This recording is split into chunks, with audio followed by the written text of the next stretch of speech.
As rideshare drivers and gig workers, it's our goal to make as much money as possible in as little time as possible. But the apps also have to make money as well. And they take a lot of the money that the customer is actually paying, leaving less and less in our pockets. How does this compare with other sites that do similar things, such as Airbnb or Kayak, Expedia? And why does us knowing about that help us as drivers to really change our mindset in order to be able to get out there and make as much money as possible? Let's find out.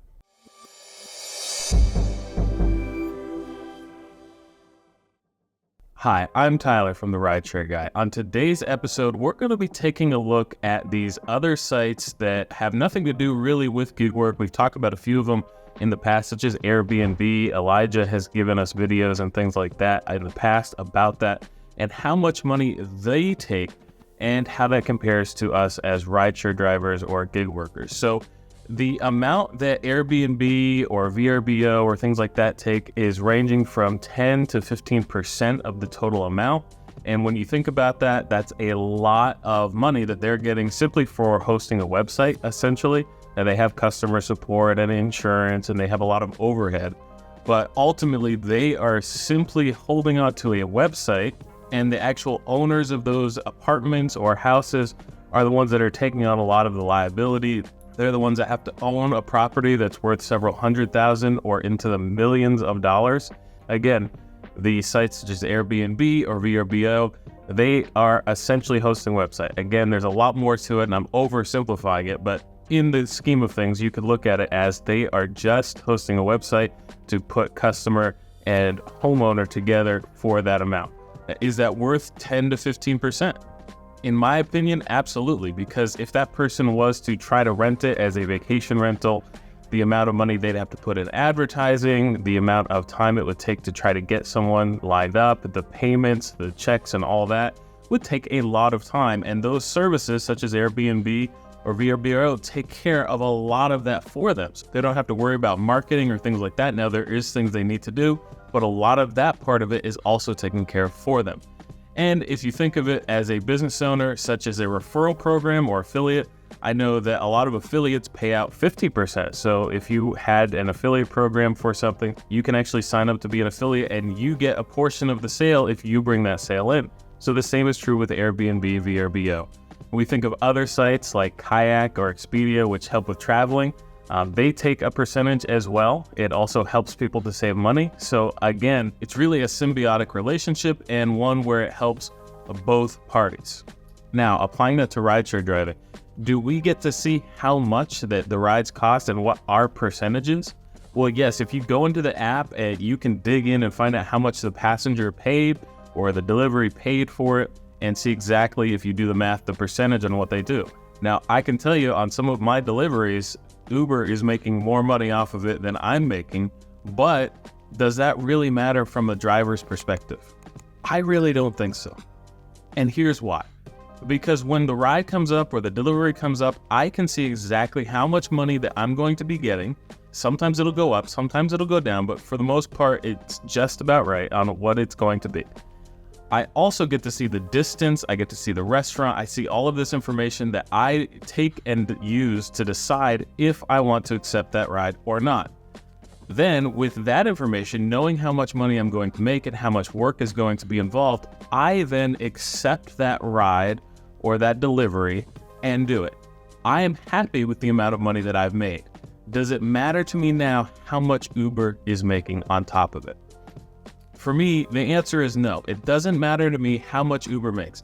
I don't care if they charged $200 but paid me $20, only giving me 10%, and they kept 90% of the amount of money.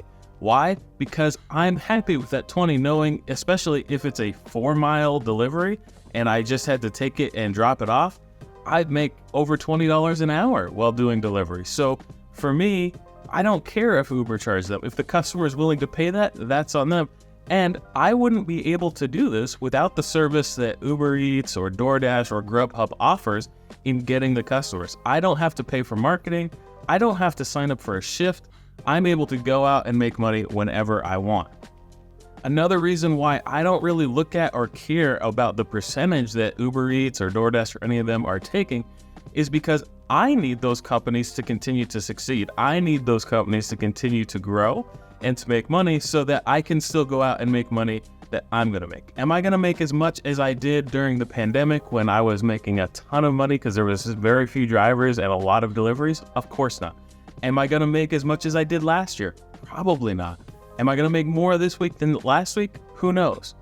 But I know that as long as I continue to follow the things that I've continued to do, the things we talk about in our courses and on this channel and on the site that help drivers make as much money as possible, that I'm going to continue to make the amount of money that I need to make in order to cover my expenses, cover my bills, and to make it worth it for me to go out there and drive.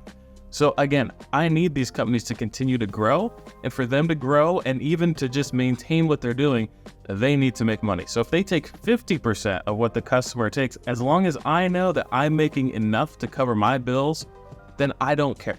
And I don't think other drivers should either. Because again, we need these companies. Without them, we couldn't be able to do this gig work. And yes, they are making a lot of money off of us. They are making money, but that's the name of the game. They're a business trying to make money, just like we are a business trying to make money. Are we now making less than we used to?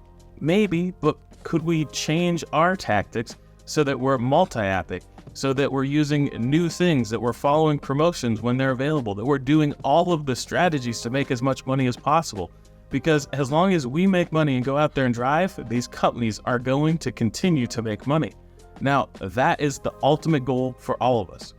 So yes, in comparison to other sites, maybe they take Uber and Lyft and DoorDash and all of them take more money in comparison to Airbnb or Kayak or Expedia. But at the end of the day, the only thing that matters is that you make as much money as possible in as little time as possible. So what do you think? Do you think that the percentages that Uber and Lyft take are unacceptable? Do you agree with me and think that as long as I'm making money, it doesn't matter? Or do you disagree with me and think that we really need to be doing something to get more money out of it? Let us know in the comments below. We read every single one of them. If you found this video helpful, give us a thumbs up. We really appreciate it. Subscribe to the channel because there's new episodes that come out almost every single day that help you to make as much money as possible. And until next time, stay safe out there, everyone.